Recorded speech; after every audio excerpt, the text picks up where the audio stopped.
오늘 대림절기 세 번째 시간입니다. 기다림은 축복이다 라는 제목으로 말씀을 나눕니다. 기다림에 대해서 지금 세 번째 설교하는데 맨 첫 번째 제목을 기억하시나요? 첫 번째 제목이 뭐였어요? 기다림은 죽음이다. 아유, 감사합니다. 잘 기억하고 계셔서. 기다린 건 고통이에요. 고통은 곧 자기를 죽이는 건데 그 죽음이 곧 부활 생명으로 나타난다는 말씀이죠. 그 다음에 두 번째가 기다림은 섭리이다. 기다림은 섭리이다. 그러니까 우리가 이 삶을 살아갈 때 많은 것을 기다리는데 비록 우리가 바라고 원하고 소망하는 대로 우리 삶이 펼쳐지지 않는다 할지라도 기다림은 하나님의 섭리라고 말씀을 드렸어요. 자, 오늘은 기다림은 축복이다 라는 제목으로 말씀을 나눕니다.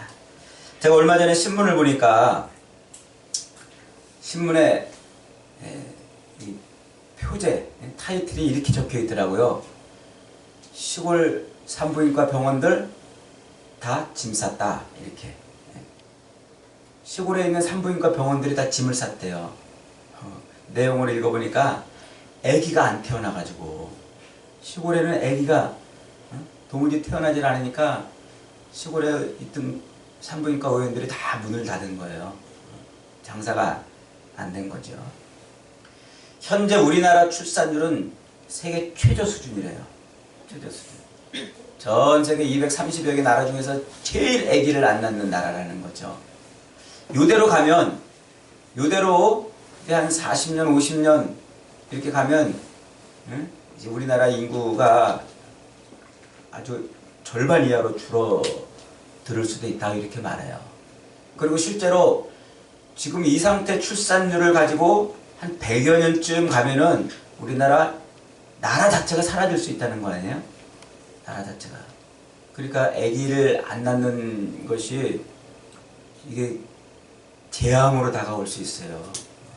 여러분, 아기를 낳는다는 것은요 축복입니다. 축복. 축복. 오늘 이 설교는 바로 그 아기에 대한 이야기예요. 아기. 성경은요 창세기로부터 요한계시록까지 전체 그 전 내용을 여러 주제로 설명할 수 있지만 아기에 대한 이야기라 이렇게 제목을 붙일 수도 있어요. 한 아기. 하나님이 약속하신 그 한 아기가 이 땅에 어떻게 등장했고 또 어떻게 세상에서 우리 가운데 오셨는지에 대한 그 얘기를 하고 있는 거죠. 한 아기에 대한 그 기다림, 이 땅에 한 아기가 태어날 것이라는 그 기다림은 바로 창세기부터 시작이 돼요. 태고적 이야기죠. 창세기 3장 15절에 하나님이 이렇게 말씀하십니다. 뱀에게 내리는 저주의 말씀이죠. 내가 너로 여자와 원수가 되게 하고 너의 후손도 여자의 후손과 원수가 되게 하리니 여자의 후손은 내 머리를 상하게 할 것이요 너는 그의 발꿈치를 상하게 할 것이니라. 원시복음이라고 이렇게 이름이 붙어진 구절인데 여자의 후손이 뱀의 머리를 상하게 한다 그런 얘기죠. 뱀의 머리를 상하게 한다. 하와가 뱀의 꼬임을 받아가지고 그만 하나님이 먹지 말라고 하는 선악과를 따먹습니다. 그리고 또 아담에게도 주어가지고 아담도 그것을 함께 먹습니다. 이것이 바로 인간이 하나님께서 명하신 그 말씀을 넘어가는 최초의 사건이 되죠. 그것이 곧 원죄입니다. 우리 인간의 죄가 거기서부터 시작이 된 거예요. 그래서 이 죄악으로 말미암아 선악과를 따먹지 말라고 말씀하신 이 말씀을 어긴 그 죄로 말미암아 이제 인간은 하나님의 이런 선언을 받아요. 어떤 선언을 받습니까? 아담아, 너는 흙으로 돌아갈 것이니라. 그리고 손발이 다닳도록 겨우 일해서 먹고 살게 되리라. 하와야, 너는 애를 낳을 때 엄청 고통스러울 것이다. 애 낳을 때 아픈 이유가 여기 있어요. 애 낳을 때 엄청 고통스러울 것이다. 그리고 네 남편을 너는 내 남편을 휘어잡으려고 하는 욕망이 있지만 오히려 네 남편이 너를 지배할 것이다. 이런 선언을 받아요. 선언. 네 가지잖아요. 첫째로는 사망이 왔다는 거예요. 죽음이. 그 선악과를 따먹고 말씀을 어김으로 인해서 우리에게는 죽음이 왔다는 거예요. 그리고 둘째로는 땀을 흘려야 먹고 사는 존재가 된 거예요. 노동하며 일해야 먹고 사는 존재가 된 거죠. 그리고 세 번째는 해산의 고통을 당하게 되는 거예요. 해산의 고통. 그리고 네 번째는 성적 차별이죠. 성적인 학대와 차별. 이것이 하나님의 말씀을 어긴 인간에게 주어진 하나님의 선언입니다. 이것은 저주가 아니에요. 저주는 아니고 그것을 따먹으로 말미암아 죄인이 되었다는 증거들이란 말이에요. 그러니까 저와 여러분이 오늘날 아담이 그 지었던 그 죄, 거기에 같이 동참해 있었고 우리도 함께 그 죄를 지은 죄인이라는 사실을 증거하는 증거가 뭐냐면 이 네 가지란 말이에요. 우리도 죽음이 왔잖아요. 그리고 우리도 열심히 땀을 흘려 일해야 먹고 사는 존재가 되었어요. 여자들은 또 애 낳는 그 고통을 겪게 되는 거죠. 그리고 이 성적인 차별과 학대들이 우리 사회에 만연되어 있단 말이에요. 이게 뭐라고요? 우리도 그때 거기 그 자리에서 함께 죄를 지었다는 증거들이란 말이에요.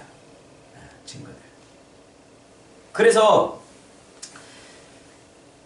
하나님께서 인간에게 주신 위대한 생명과 노동과 출산과 사랑, 이것은 어마어마한 축복이고 하나님이 우리 인간에게 주신 큰 은혜의 선물이지만 그것이 죄 때문에 망가져 버렸어요. 왜곡이 되었고 또 그것 때문에 오늘 우리는 현실에서 고통스러운 하루하루를 살게 된다는 거죠.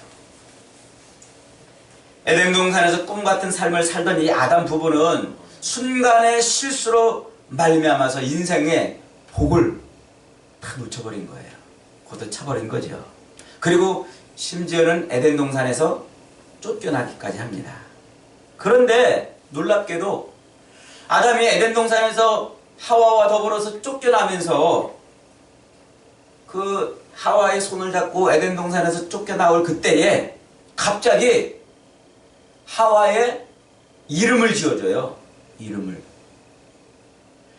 여자여, 이제부터 너의 이름을 하와라 할 것이다. 이렇게 자기 아내의 이름을 줘요. 그러니까 그 전까지는 그냥 남자에게서 취하였은 즉 여자라 할 것이라 해서 그냥 여자라고 불렀는데 아마 이제 하와라고 이름을 또 지어주는 것 같아요. 이 하와라는 뜻의 이름은 뭡니까? 모든 산자들의 어미라 그런 뜻이에요. 산자들의, 살아있는 자들의 어머니라. 여러분 가만히 생각해 보세요. 지금 이 상황이 어울립니까? 하나님의 진노와 책망을 받으면서 에덴 동산에서 급히 쫓겨나가고 있는 그때에 아담이 하와의 손을 잡고 느닷없이 자기 아내의 이름을 바꿔준단 말이에요. 아내에게 이름을 지어준단 말이에요. 그것도 모든 죽은 자의 어머니가 아니고 혹은 어쩌면 저 같으면 이렇게 지어질지도 몰라요. 몽땅 말아먹은 여자 뭐 이렇게. 에덴에서 모든 걸 말아먹었잖아요. 그리고 쫓겨나니까 아담이 성질이 났을 수도 있어요. 그래서 그 여자를 보는 순간 저 여자 때문에 이렇게 됐다고 몽땅 말아먹은 여자 이렇게 이름을 지어줄 수도 있는데 아담은 산자, 자기 아내를 바라보면서 모든 산자들의 어미라 이렇게 이름을 붙여주는 거예요. 지금 너무 큰 충격을 받아가지고 아담이 어떻게 된 걸까요? 아담이 너무 큰 슬픔에 잠겨가지고 지금 헛소리를 하고 있는 걸까요? 왜 아담은 그때 그 자리에서 자기 아내의 이름을 하와라고 지어줬을까요? 바로 창세기 3장 15절에서 아까 읽었던 그 말씀, 하나님이 아담과 하와에게 주신 바로 그 말씀 때문에 그런 거예요. 그 약속이 무엇입니까? 너의 후손으로 인하여 날 한 아기를 기다려라 하는 거예요. 아기를 기다려라. 그 아기가 나면 뱀의 머리를 부술 것이다. 그 아기가 뱀의 머리를 부수고 너희들을 모든 죄에서 구원할 것이다. 그 아기가 세상에 임하면 그 모든 저주를 풀고 너희의 잃어버린 낙원, 그 잃어버린 낙원을 회복시켜 주리라. 이것이 바로 창세기 3장 15절에 있는 말씀 아닙니까? 그러니까 지금 죄로 인해서 하나님의 진노와 심판을 받고 징계를 받아서 지금 에덴 동산에서 쫓겨나가고 있는 그 아담에게 하나님이 주신 그 약속의 말씀, 여자의 후손이 뱀의 머리를 부수고 너희를 죄에서 구원하고 잃어버린 낙원을 다시 되찾게 하시려는 그 약속의 말씀이 아담으로 하여금 자기 아내를 다시 지금 보게 하는 거예요. 그래서 그 아내를 통해서 얻어질 한 아기를 기다리는 거예요. 아기를. 그렇게 죽은 자의 어미가 아니라 모든 산자들의 어머니라고 외쳤던 그 아담의 그 외침은 한 아기에 대한 인류의 오랜 기다림의 시작이 되어버렸어요. 기다림이. 그리고 아담과 하와에게는 그 아기, 하나님의 약속이 담긴 그 아기가 곧 그들에게 무엇이 된 거예요? 축복이 된 겁니다. 축복이. 한번 따라합시다. 아기는 축복이다. 우리가 그냥 생명을 얻고 아기를 이렇게 얻은 것이 아이고 귀여워 뭐 이런 정도에서 아기는 축복이 아니라 우리 인간의 죄로 인해서 망가지고 부패하고 썩어져 버렸고 왜곡됐고 죄로 인해서 고통밖에 남은 것이 없는 우리 인간에게 주시는 하나님의 은혜의 선물이 바로 그 아기예요. 그래서 그 아기는 우리에게 뭐라고요? 축복이에요. 그 아기를 기다리는 것이 곧 우리에게 복인 거예요. 복인 거예요. 아담과 하와 이후로부터 세상으로 쫓겨난 인간들은 이제 무섭게 번성을 합니다. 생육하고 번성하고 땅에 충만하라, 땅을 정복하라, 땅을 다스리고 땅을 지배하라. 그래서 무섭게 번식을 해가지고 수많은 사람들이 이제 땅에 살게 됐습니다. 그리고 바벨탑 사건 이후에 흩어진 인류는 각 민족과 언어를 중심으로 서로 뭉치고 흩어져가지고 지구촌 이곳저곳으로 이동을 했습니다. 아마 그 중에서도 한국말을 하는, 지금 우리말을 하는 이렇게 한 무리의 사람들이 이동하고 또 이동하고 이래가지고 저 신할 평지에서 이곳 한반도까지 오지 않았겠습니까? 그렇게 지구촌의 각 나라와 민족들이 지금 이렇게 한 형태, 나라라는 형태, 민족이라는 형태를 갖고 그렇게 이제 세상에 존재하고 있을 그 무렵에 하나님께서 노아의 후손 중에서 누구를 선택합니까? 아브라함을 선택하는 거예요. 그래서 그 아브라함을 선택해가지고 그를 하나님이 불러내십니다. 그리고 드디어 그 아브라함에게 하나님께서 세상에 아기를 주시겠다고 약속하신 창세기 3장 15절에 그 말씀이 어떻게 세상에서 이루어질 것인가 하는 것을 아브라함을 통해서 보여줘요. 아브라함. 여러분, 아브라함은요, 하나님이 느닷없이 불러가지고 자식이 없는 그에게 자식을 주시겠다고 약속하세요. 그리고 그 자식을 얻기까지 몇 년이나 걸려요?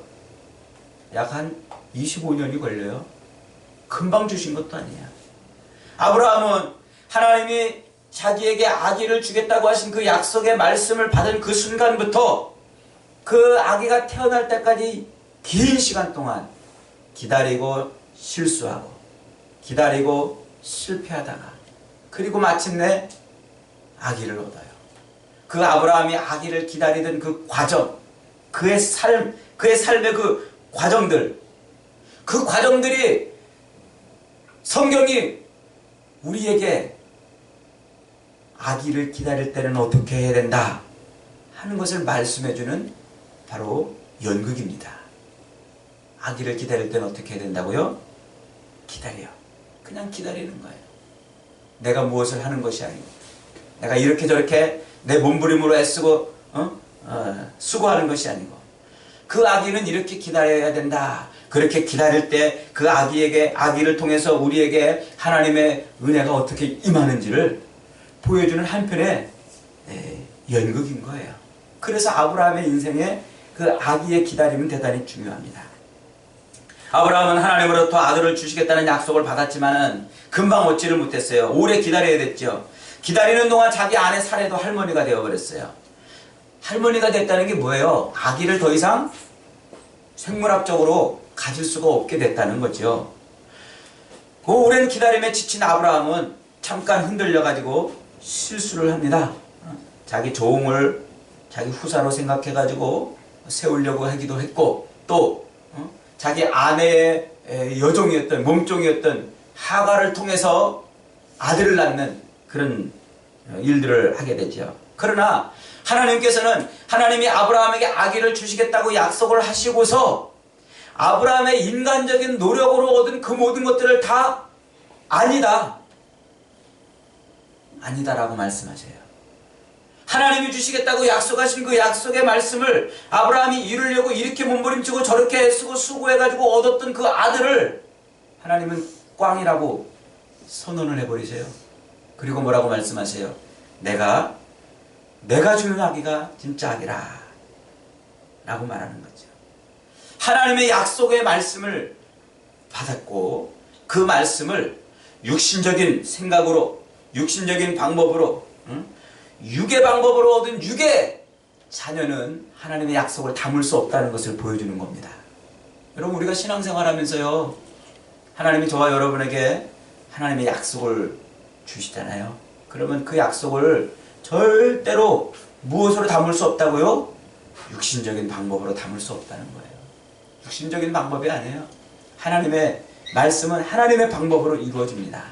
하나님의 방법으로 저와 여러분의 삶을 채우시는 줄 믿으시기를 축원합니다. 아브라함은 더 이상 믿고 기다릴 수 없을 때까지 기다렸어요. 그렇게 기다리고 또 기다렸는데 드디어 아브라함이 100세에 아들을 얻어요. 사라가 몇 세에? 90세에. 여러분, 100세에 90세에 아기를 낳았으면 기네스북에 올라도 몇 번 오를 거 아닙니까? 인간적인 방법이 완전히 배제되고 인간적인 노력과 생물학적인 그런 현상이 완전히 제거된 상태에서 오직 하나님의 능력으로 아브라함이 아들을 얻었다는 것을 보여주는 겁니다. 그게. 그리고 100세 난 할아버지와 역시 90세 된 할머니 사라가 아들을 안고서 그렇게 즐거워하는데, 오늘 우리가 읽은 말씀에서 그렇게 아기를 품에 안고 있는 그들이 어떤 표정을 짓고 있습니까? 아마 아브라함은 그 아기를 품에 안는 그 순간 떨리는 가슴 저 밑바닥에, 그의 가슴 저 밑바닥에 하나의 진리가 관통하고 있었을 겁니다. 그게 뭡니까? 하나님의 약속은 기다리면 된다. 기다리면 된다. 하나님께서는 신실하시고 하나님께서는 전능하시다. 하나님의 말씀엔 변화가 없고 하나님의 능력엔 불가능이 없다. 그것이 아기를 품에 안은 아브라함의 가슴 깊은 데서 뭉클거리든 하나님의 진리의 말씀이었을 겁니다. 그래서 아브라함은 자기가 품에 안고 있는 그 아기의 이름을 뭐라고 지어줘요? 이삭이라고 지어줘요.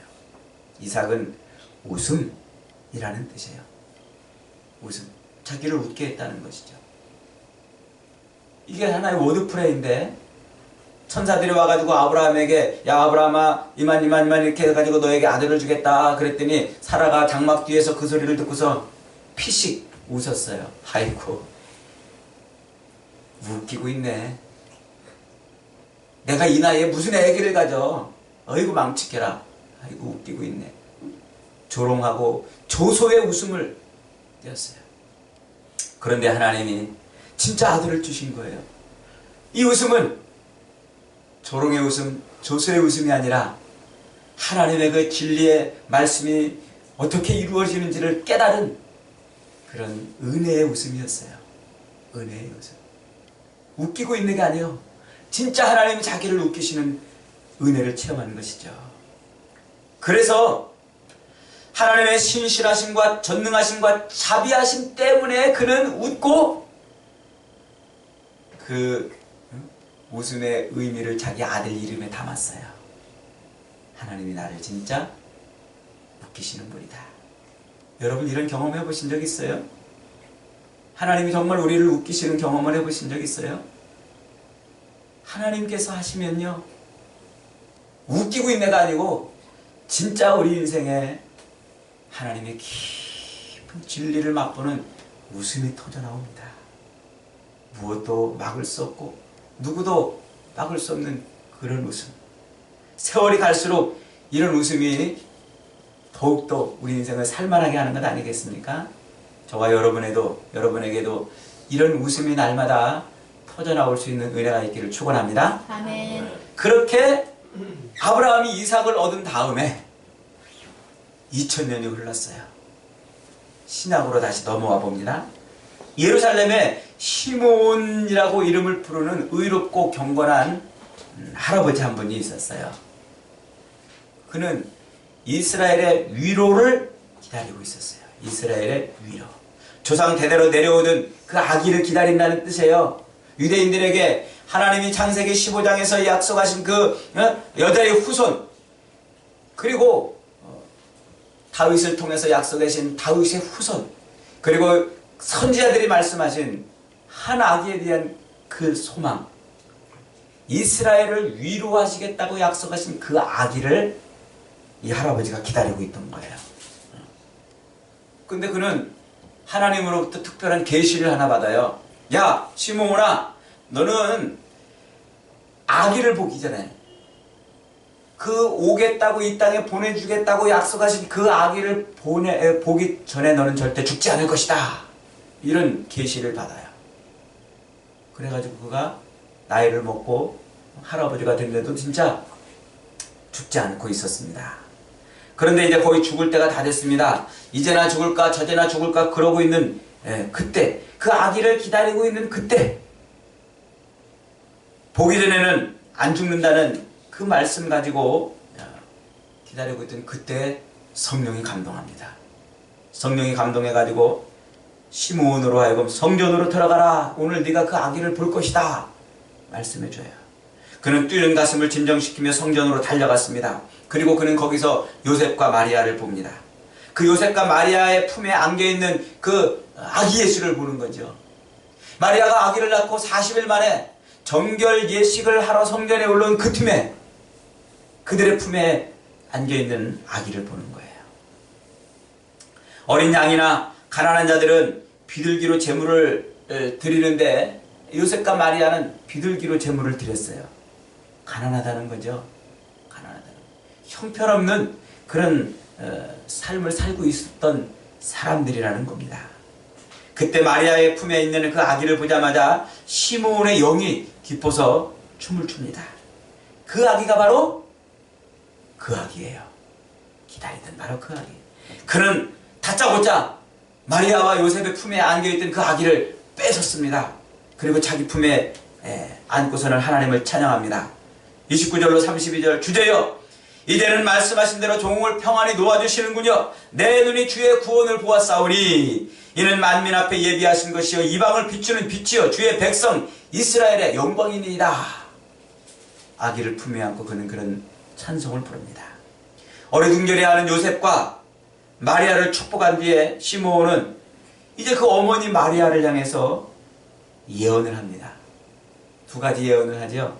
첫째로 그 아기는 사람들에게 걸림돌도 되고 징검다리도 될 것이다.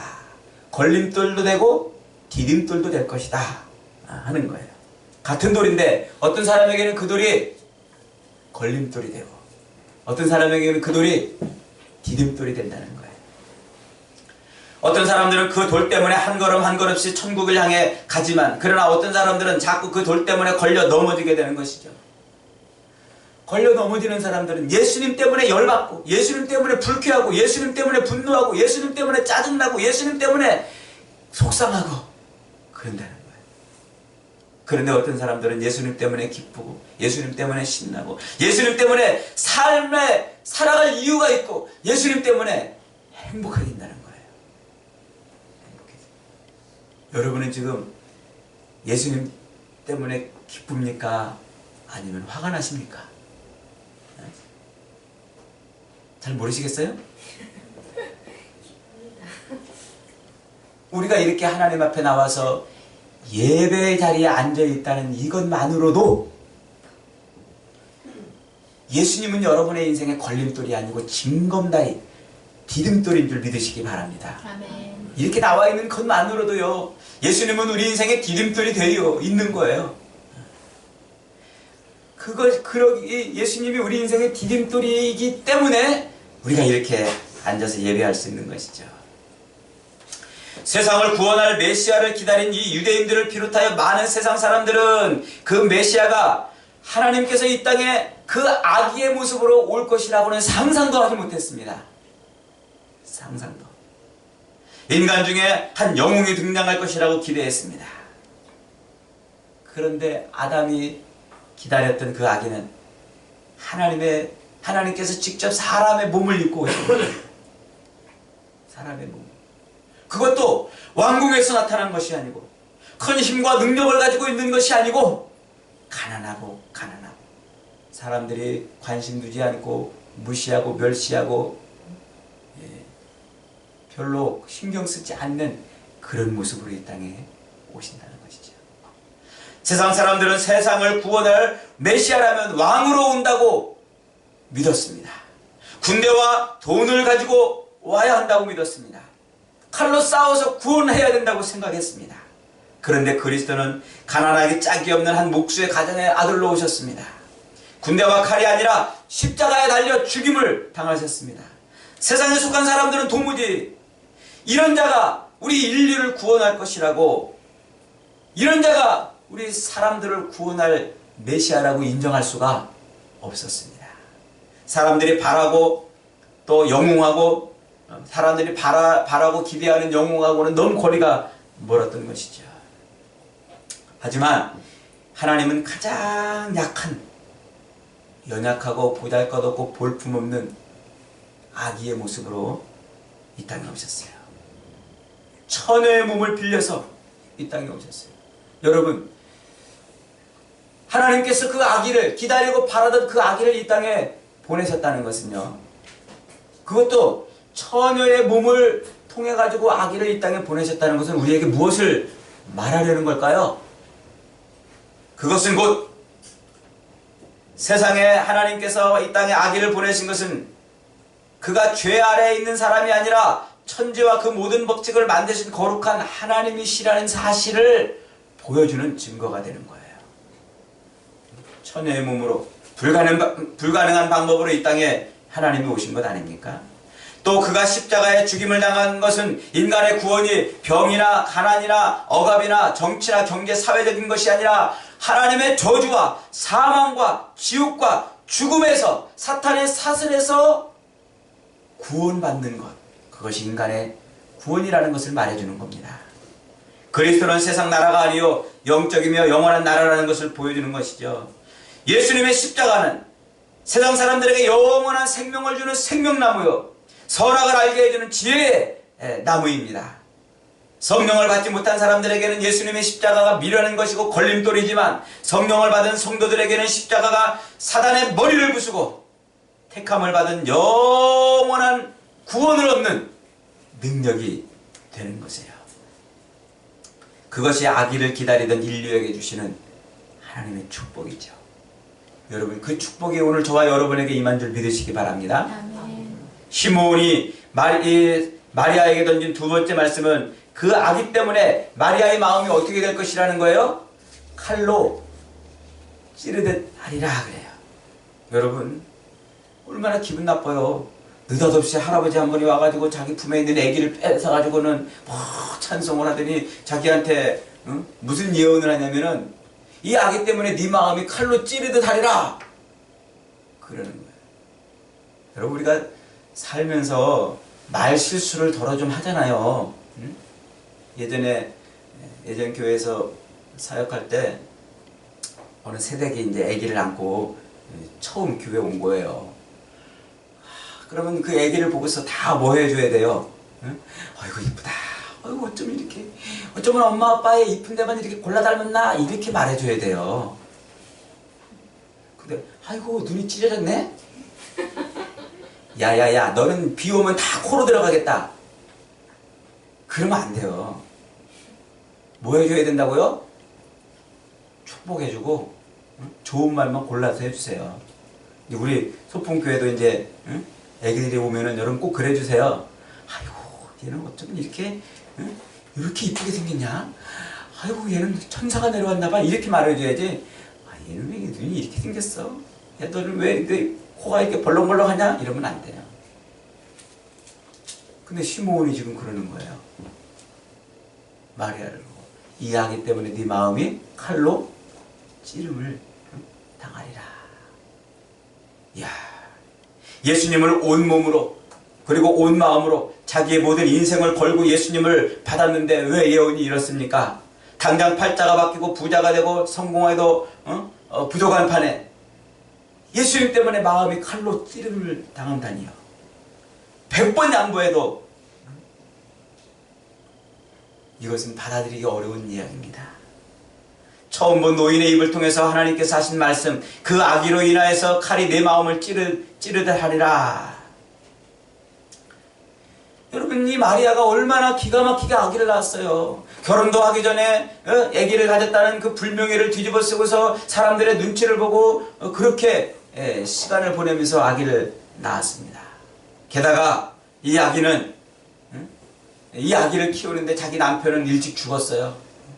또 남편도 일찍 죽고 또 이 장남이 어느 정도 자라가지고 집안에 좀 살림을 좀 펴게 할까 그랬더니 훌떡 집을 나가가지고 여기저기 돌아다니고 동생들도 안 보고 그 동생들이 예수님의 동생들이 하도 기가 막히니까 예수님을 잡으러 쫓아다녔어요. 예수님을 잡으러 다녔어요. 그러다가 몇 년 뒤에는 갑자기 예수님이 군중들에게 잡혀가지고 매맞고 로마 군인들에게 의해서 십자가 처형을 당했습니다. 세상 말로 말하면 왜 이렇게 팔자가 센 겁니까? 도대체 내가 무슨 팔자가 세서 내 자식이 이렇게 된단 말입니까? 여러분, 질문 하나 드릴까요? 마리아가 죽을 때 예수님 때문에 힘겨웠던 그 자기 인생을 후회하며 죽었을까요? 아니면 예수님 때문에 감사하며 죽었을까요? 예수님은, 마리아는 죽을 때 어떻게 죽었을까요? 물론 십자가에서 죽어서 피투성이가 되어서 내려온 그 아들을 품에 안고 통곡을 하는 그런 시간도 보냈지만은, 그러나 마리아는 자기가 죽을 때에 자기 품을 통해서 이 땅에 오신 그리스도 예수를 통해서 그 예수를 인해서 그는 기뻐하고 찬송하고 찬양하며 그렇게 죽음을 맞이했을 거라고 봐요. 절대로 후회하고 탄식하며 고통스럽게 자기 인생을 마감하지 않았을 것입니다. 부활하신 예수님을 만난 뒤 비로소 그는 자기 인생의 평생에 짊어졌던 가난과 외로움과 고통이라는 숙제가, 삶의 그 어려운 문제, 신비가 풀렸던 것이죠. 예수가 바로 그 아기였던 것을 알았기 때문에 그래요. 예수가 자기의 주, 자기의 그리스도임을 알았기 때문에. 그래서 마리아는 예수님과 특별한 관계였던 자기의 인생을 황송하고 감사하고 또 감사하다가 그렇게 죽음을 맞이했을 거라고 믿습니다. 그 아기를 위해서라면 자기 인생의 모두를 잃어도 될 만큼 그 아기는 가치 있었기 때문이죠. 마리아에게 그 아기는 곧 축복이었습니다. 아기를 기다린 그 인생에 하나님은 그렇게 복을 주신 겁니다. 여러분, 저는 아침에 일찍 이렇게 먼 데서 달려나와서 찬양하는 우리 찬양대 이렇게 보다가 참 가끔씩 막 가슴이 막 울컥울컥해요. 또 아침 일찍 열심히 이 교회를 달려가지고 예배드리는 여러분의 모습을 보면서 막 가슴이 막 가끔 울어요. 막 속으로. 여러분을 보면 가슴이 뜨거워집니다. 여러분이 지금 이 자리에 이렇게 달려와 있는 것은 세상 일이 다 잘되고 바라고 원하는 대로 다 얻고 승승장구해서 이 자리에 있는 것 아닐 겁니다. 사업이 번성하고 직장에서 승승장구하기 때문에 예배로 달려오는 것도 아닐 겁니다. 가정이 혹은 직장이 자식들이 삶의 모든 형편이 바라고 원하는 대로 다 풀려서 지금 이 자리에 이렇게 달려오는 것도 아닐 겁니다. 건강하고 힘이 남아들고 시간이 남아돌기 때문에 주일마다 이렇게 교회로 모이는 것도 아닐 겁니다. 친구와 가족들이 교회 잘 나간다고 막 칭찬해주고 격려해줘서 이 자리에 나오는 것도 아닐 겁니다. 그런데도 지치지도 않고 멈추지도 않고 끊임없이 이 자리에 달려나와서 하나님을 예배하고 찬양하는 여러분의 모습은 제게는 정말 기쁨이고 가끔 가다가 정말 왈칵 여러분을 보면 눈물이 쏟아질 것 같기도 해요. 진짜 여러분들은 진짜 하나님의 성도들이고 여러분이야말로 진짜 하나님께서 함께 하시는 임마누엘 인생들이에요. 여러분들이야말로 장군 같은 그리고 믿음으로 세상을 이기는 그런 아름다운 성도들인 것이죠. 여러분은 예수 그리스도와 또 그 그리스도를 통해서 여러분에게 주실 하나님의 은혜와 복을 알고 있는 사람들이에요. 그래서 그리스도 예수를 통해서 주어질 하나님의 복을 기다리고 있는 거죠. 성도는 기다리는 사람이에요. 성도는 아멘 주 예수여 오시옵소서 하고 기다리는 거예요. 주님 다시 오신다는 그 말씀이 임한 성도는 신랑이 신부를 기다리듯 기다리는 거지요. 그 기다림은 달콤한 것이 아니에요. 그 기다림은 자기를 죽여야 할 때도 있고 쓰라린 고통이 있을 수도 있고 멸시와 조롱과 손가락질을 받을 때도 있고 언제까지 기다려야 되느냐고 자괴감에 빠질 수도 있습니다. 그러나 그 기다림의 끝에 하나님의 축복이 있다는 것을 알기 때문에 줄기차게 오늘도 이 자리에 저와 여러분이 이렇게 있는 줄 믿습니다. 기다림은 우리에게 축복이라는 사실을 알기 때문에 말이죠. 그 아기를 기다리는 것으로 말미암아 우리는 어쩌면 자기를 죽여야 되고 고통스러운 아픔을 겪어야 될지도 모릅니다. 칼로 가슴을 도려내는 아픔이 있을 수도 있고 우리가 갖고 있던 자랑이나 사랑이나 가치관이나 야망이나 내 자존심 이런 것들을 다 버려야 할 수도 있습니다. 아브라함이 끝도 없이 기다렸던 것처럼 마리아가 그 고통 속에서 끝없이 그렇게 기다렸던 것처럼 하나님의 말씀을 받은 우리도 그렇게 기다릴 수 있습니다. 그러나 여러분 기다리시면 그 기다림의 끝은 뭡니까? 하나님의 축복입니다. 아브라함처럼 인간적인 실수를 하지 말고 기다려야 합니다. 마리아처럼 고통스러워도 기다려야 합니다. 기다림의 끝은 축복이기 때문입니다. 사랑하는 여러분, 세상에서 하나님께 주시는 복들을 누리십시오. 열심히 공부하고 또 일하고 노력해서 행복한 가정과 명예를 얻고 돈도 얻고 권력도 얻으십시오. 그런 것들을 다 취하고 누리십시오. 그런 것도 좋은 것입니다. 그러나 그 중에서도 우리가 기억하고 잊지 말아야 될 것은 주님을 기다리는 사람들은 주께서 주시는 그것보다 훨씬 더 아름답고 훨씬 더 좋은 것, 훨씬 더 영원한 것들이 있다는 사실을 잊어버리지 말아야 합니다. 그래서 완전히 드러난 하나님의 뜻 예수 그리스도를 통하여 우리의 삶에 부으실 그 하나님의 복을 바라면서 세상을 이기는 것이죠.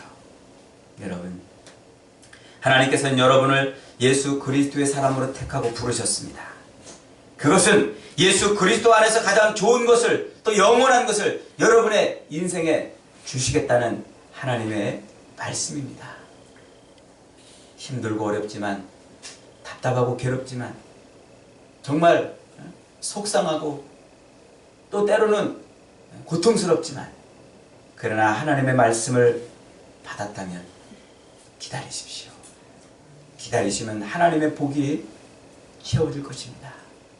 그 아기를 기다렸던 인류에게 하나님의 복이 임했던 것처럼 다시 오시겠다고 약속하신 그 예수 그리스도를 기다리는 우리에게도 하나님의 한량없는 은혜와 복이 채워줄 것입니다.